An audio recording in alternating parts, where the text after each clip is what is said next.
get a beat, You gotta come a please? little closer Let's for see this. the belly dancing of Rosita with a... You gotta get down here. Oh.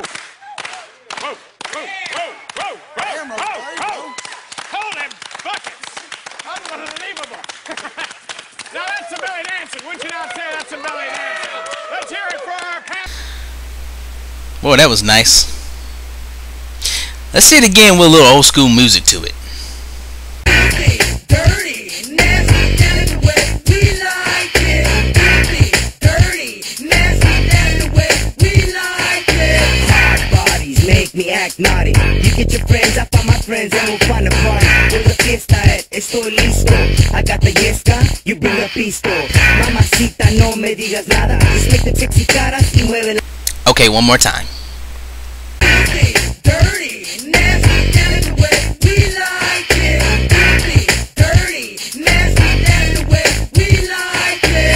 Hot bodies make me act naughty. You get your friends, I find my friends, and we'll find a party. There's a fiesta, estoy listo. I got the yesca, you bring the pisto. Mamacita, no me digas nada. Just make the sexy caras y mueve. Alright, that is enough. That is enough fun. That is enough fun. Let's get started.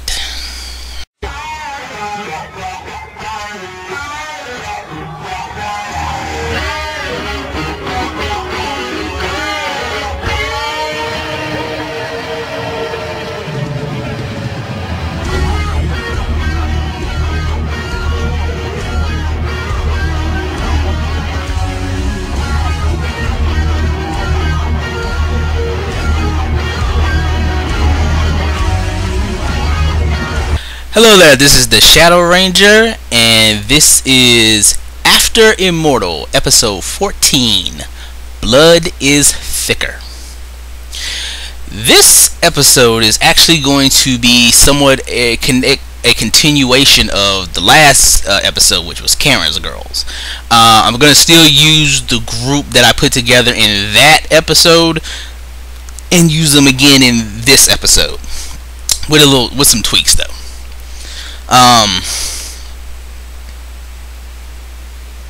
First of all, I forgot to mention this in the last video, and like I did in all the previous ones. For anyone who is new to my channel and new to this series of videos, the title of this series is After Immortal. What it's based on is that the current storyline of Immortal in TNA, which I originally thought was going to end at Slammiversary, but now looks like it's going to end at Bound for Glory. It's been a very long storyline. At Bound for Glory, it will be 1 year, and where I think this storyline will end. And it's my opinion that when this storyline ends, the pay-per-view with this storyline ends, because it's been such a big overarching story of everything in TNA, is that when the night this storyline comes to a close is the night that every storyline in TNA should come to a close, and the very next episode of Impact should start with all new fresh feuds, fresh storylines. And this series is just some of my ideas for future TNA storylines that they could do after Immortal, hence the title. Now, like all episodes of this series, this video does involve fantasy booking. Therefore, I need to give my disclaimer. I am in no way saying that I can write or book wrestling better than the writers or bookers of any wrestling organization. These opinions are mine and mine alone, and only represent something that I would personally find entertaining. Now, before we get going, there's some cleanup I have to do concerning the last video. In the last video, Karen's Girls, I talked about Karen Jarrett being the manager, putting together a stable of girls, having one of the main ones I thought would be Isis the Amazon, and I thought about trying to get Sara Del Rey to be one of the girls too. And I was kind of wondering about who the third would be.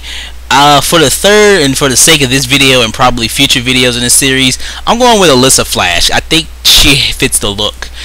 When I think of Alissa Flash, aka Cheerleader Melissa, together with Sara Del Rey, they seem to have a similar enough look that they pass well as a team. But for the purposes of this version of the video, I probably won't have Isis the Amazon in the group. she could still be there, but she's not going to be part of this particular angle. It's most going to be Alissa Flash, Sara Del Rey, Sarita, and Rosita in this angle. Now, what I'm going to do... Well, first of all, the reason I'm going with Alissa Flash and Madison Rayne, Alissa Flash and Del Rey. Del Rey is a popular indie wrestler that a lot of people want to see on the national stage. I'm not a huge fan. I like her, but I'm not a big fan, but give her a shot.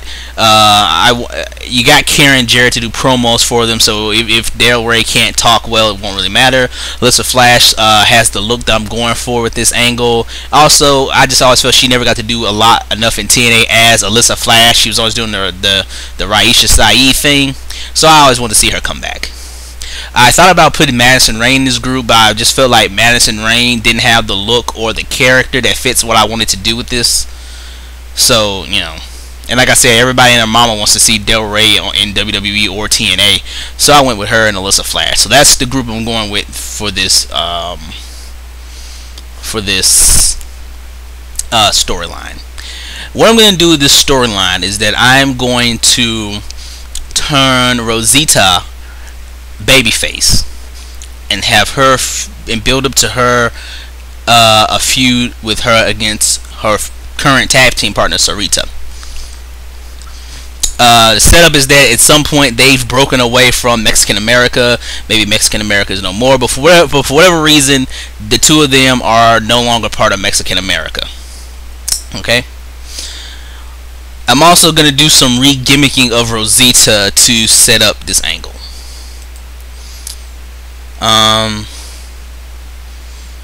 As we get into the part where I start talking about the changes to Rosita's character, I'll go over all of the re-gimmicking part of her. Now, this story, of course, is after Immortal, so it'll take place after Bound for Glory. I'm setting this to start in November. Now, we've already established the Karen Jarrett stable that I talked about in Karen's Girls. They've been around for about a month or so, maybe a month and a half. Sarita and Rosita have been kind of on the outs. They're doing some arguing. They've lost some matches. You teased a bit of tension. This is to start establishing Sarita as who's going to be the heel when we do the split. In a tag team match of Sarita and Rosita against Alissa Flash and Sara Del Rey, Sarita turns on Rosita, the three of them beat her down, and Sarita leaves with Karen Jarrett and Karen's Girls. Sarita later tonight does a promo, basically a promo of she's a winner, she wants to be associated with winners, Karen Jarrett is a winner, her girls are winners, but Rosita is a loser, and, you know, standard heel promo. She was, you know, basically Rosita was holding me down, I'm too good for her, I deserve better, blah blah blah blah blah. That's kind of where you want to go with this. Rosita in her next promo says she's not going to be called Rosita anymore. And they brought Rosita in as Sarita's cousin, but we're gonna end that. And how we end that is Sarita said they're not really cousins. They've just been such close friends that they were like family to each other, and that they called each other cousin because that's how close they were. They were close like family. And actually, Rosita is not her name; it's a nickname that Sarita gave to her. And because Sarita don't go together, and she now hates Sarita for turning on her, she's not going to use that nickname anymore. So she's not going to be Rosita anymore. She's not Rosita anymore. She needs a new name. So here's how we got her new name. I like the Rosita part, the rose thing. You know, she did some photo shoots with a rose petal thing, and as one of her TNA photo shoots. I'll try to put some of the pictures in this video if I don't forget. And what I had to do was come up with a new name for her. So I just did a little research. First thing I did was I looked up Rosita's real name, which is Thea Trinidad, which in and of itself is a pretty cool name. I actually like the name Thea Trinidad, but TNA usually doesn't have people use their own real names. They usually want something that they can trademark, of course. So then I looked at the name that she used on the indie circuit, which was Divina Fly. So what I decided to do was put those two names together. I also like I said just a minute ago, the Rose thing, I like the part of Rosita. I think it's something she could incorporate as part of her gimmick. Like somehow, like maybe she comes to the ring with the rose and she gives it to a fan at ringside. You know, because it always helps a babyface get over if they give something to fans at ringside. That always works for guys. You know, like Bret Hart would give away the glasses and all that kind of thing. Nobody really does it anymore. I know John Morrison sometimes gives away shades and Pope does too, but you know, that's like a thing you don't see a whole lot anymore. And I think it would be something that you could add to her character to get her over as a babyface. So I combine her real name, Thea Trinidad, with her indie name, Divina Fly, and I get Divina Trinidad. So that's going to be her new name, Divina Trinidad. I like it. Tell me what you think of the name. And I like the rose part, so I'm gonna make that sort of her. Sorry, that was my computer doing something. Make the rose part as her nickname, the Rose. So that would be her name, Divina the Rose Trinidad. And if you build up for big pay-per-views, like say Bound for Glory, Slammiversary, Lockdown, as part of her entrance, you could have rose petals fall from the sky during her entrance. That would just look cool.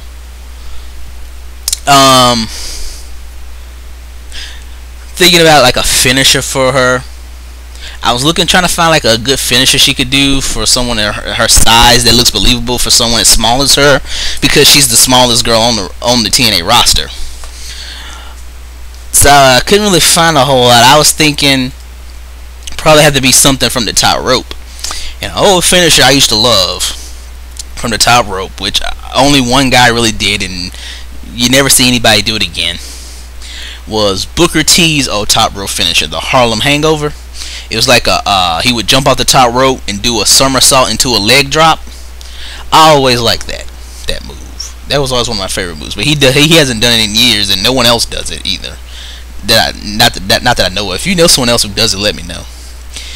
And we would change the name for her though. And I was thinking something like, again going with the rose thing, call it like the Rose's Thorn as a finisher. That would be her name for the Harlem Hangover off the top rope. So that's mainly the re-gimmicking part. And you know, getting Rosita over as a babyface would actually be pretty easy. One, she's gorgeous and everybody likes beautiful women. Portray her as the underdog babyface, which I'm going to do a good bit of in this storyline. One, she's the smallest woman on the roster, so she's got the right off the bat the underdog thing going right there. For the most part of this feud, she's going to be fighting 3 women mostly by herself in this feud. Plus, if you bring back the old TNA Rough Cut segment and you talk about her life, you can I don't know, she might, if you want to go that far, because it might be seen as you going for sympathy, but of course you can't help but get sympathy when you talk about her father. If you don't know the story, Rosita's father was killed in the 9/11 attacks, and at the time she was 10 years old. I mean, if that doesn't give you sympathy towards somebody and want to see good things happen to them, I mean, if that doesn't give you sympathy for her, then you have no soul. I mean, how do you not feel bad for somebody and have sympathy towards somebody when that happens, man? You're a 10-year-old girl and your father dies in the 9/11 attack. And if you watch that special, she's actually part of a TV special that's out this week called Children of 9/11. And I watched her segment where you talk about it, and it's like, wow. I mean, you have her tell that story in like a sit-down interview on Impact or something. I mean, everyone with a soul will instantly love her and want to see great things happen for her, and they'll instantly hate anybody who does anything bad to her. I mean, dang. She's the underdog. You tell her story, you get her over as a sympathetic babyface, and you just have her be the never give up type thing, and it will work fantastically. Now, as for the matches, the main match we're going to build up to is Sarita versus Rosita one-on-one. That's going to be the main match we build up to. There'll be 3 matches. As I have this plan, they're going to face each other one-on-one 3 times. But we're going to do a lot of build-up leading to that for several months before we even do the final one, do the first of the one-on-one matches. Excuse me. Now, the way we build heat for this match is that you have Sarita play what they call the chicken shit heel. That she's does not want to fight Sarita. Excuse me. That Sarita never wants to fight Rosita one-on-one. That anytime it's one-on-one, Sarita bails. And she bails talking shit. You know, you ain't worth my time. You ain't blah blah blah blah blah. I ain't wasting my time with you. She always bails. But she has her backup, which would be Alissa and Sara, that pretty much jump Rosita. They're either the only time Sarita touches Sarita and Rosita touch is Sarita attacking her from behind or attacks her after the other 2 girls have already beaten her down. She always going to use weapons. If at any time it becomes one-on-one, Sarita will immediately bail. Okay? And Rosita can do plenty of matches with the 3-girl combination. She can do one-on matches with Alissa and Sara. They can do tag matches that involve Sarita, but Sarita always avoids Rosita unless Rosita is already down and hurt. Okay?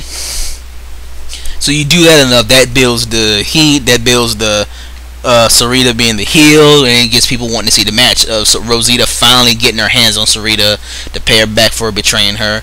You have, and all the time, you know, Sarita's talking shit, talking down to her, insulting her, you know, blah blah blah blah blah, interfering in her matches, but will never face her one-on-one. And it's gonna be a while before we get there. So we have some pay-per-view matches. You can have Rosita, well, she'll be Davina at this point. Davina versus Del Rey on a pay-per-view, or Davina versus Alissa Flash on a pay-per-view. At about 3 months in is when we do the first big angle. And it's going to be a challenge where Sarita is going to put her career on the line. She says she will leave TNA forever if Rosita can win a match. And the match is going to be a gauntlet match against herself, Del Rey, and Flash. If you can beat all 3 of us in a gauntlet match by yourself, I'll leave TNA forever.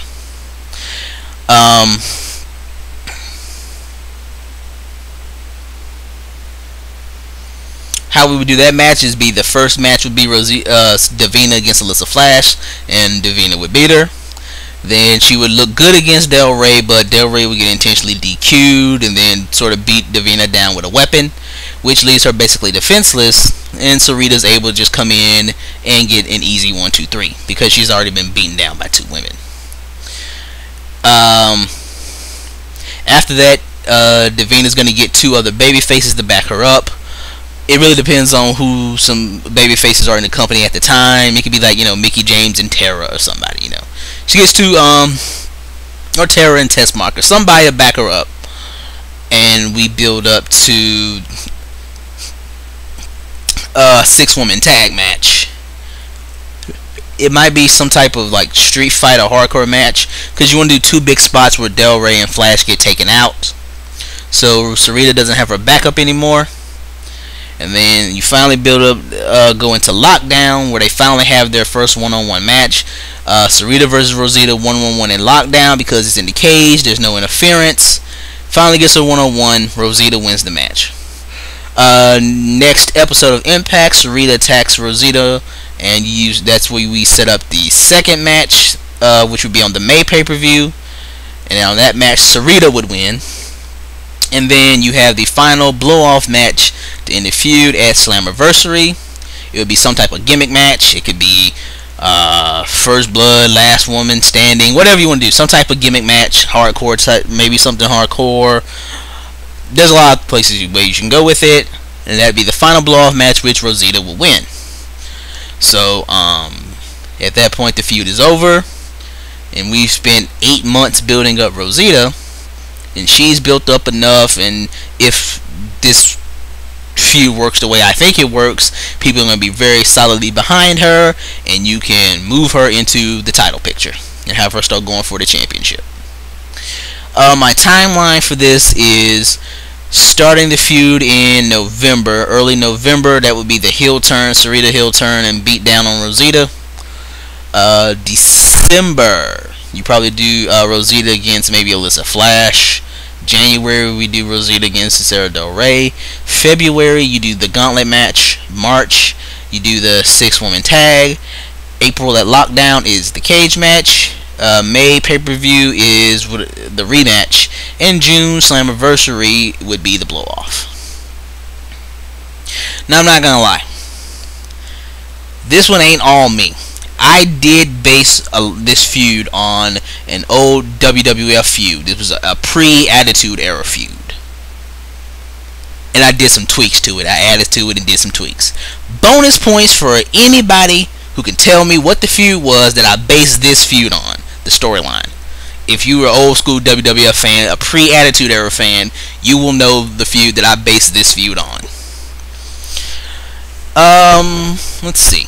Let me check my time. Alright, I'm at 19 minutes. That did not take as long as I thought it would. So, that is all for episode 14 of After Immortal. Blood is Thicker.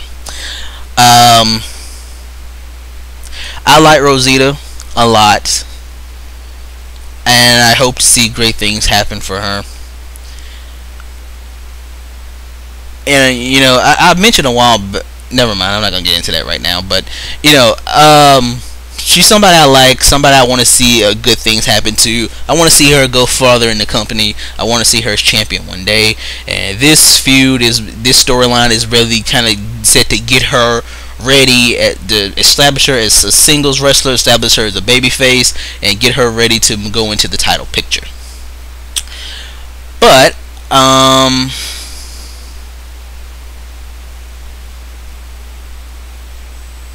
think everything that needs to be said has been said. So I'm going to end this video here. This is the Shadow Ranger. Thank you for listening. If you like my videos, please subscribe. Feedback on this is always appreciated. Tell me what you like. Tell me what you didn't like. Tell me tweaks to this storyline that you might make. If you haven't, please go back and watch the previous 13 episodes of After Immortal. They're very long, but I hope you'll enjoy those too.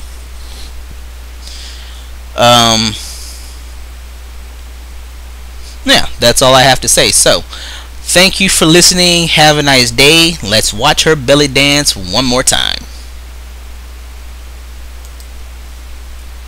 Get a beat, please. Let's see the belly dancing of Rosita with a... You gotta get down here. Oh. Whoa, whoa, whoa, whoa, whoa, whoa, whoa. Holy buckets. Unbelievable. Now that's a belly dancing. Wouldn't you not say that's a belly dancing?